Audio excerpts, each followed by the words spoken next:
জনজাতিদের উন্নয়নে রাজ্য সরকার সচেষ্ট, বাস্তবায়িত করছে নানা উন্নয়নমূলক কাজকর্ম। বিগত বামফ্রন্টের আমলে তাদেরকে অবহেলিত করে রাখা হয়েছিল। আজ ধলাই জেলার ধুমাছড়া স্কুল মাঠে ভারতীয় জনতা পার্টির করমছড়া মণ্ডলের উদ্যোগে আয়োজিত জনসভায় একথা বলেন মুখ্যমন্ত্রী ডাক্তার মানিক সাহা।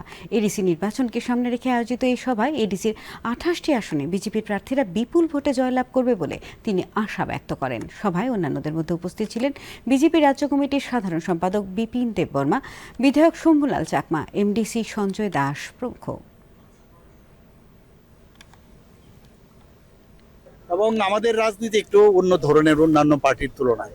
এখানে ডেভেলপমেন্ট ছাড়া এবং আর্থসামাজিক উন্নয়ন এবং মানুষের যাতে তাদের ডিগনিটি বজায় থাকে, সেই ডিগনিটিও যাতে আপলিফমেন্ট হয়, তার জন্য যেভাবে ভারতীয় জনতা পার্টি কাজ করছে, মানুষ বুঝতে পারছে যে ভাওতাবাজির যে সব পার্টি এতদিন দেখে এসছে, দে আর অল টেস্টেড।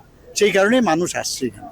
আজকেও করমছড়াতে যে এখানে আমি আসলাম, আমি বিশাল, আপনারাও দেখেছেন, প্রচুর এখানে যোগদান করতে তো এসছেন, পাশাপাশি একটা বিশাল জনসভা হয়েছে।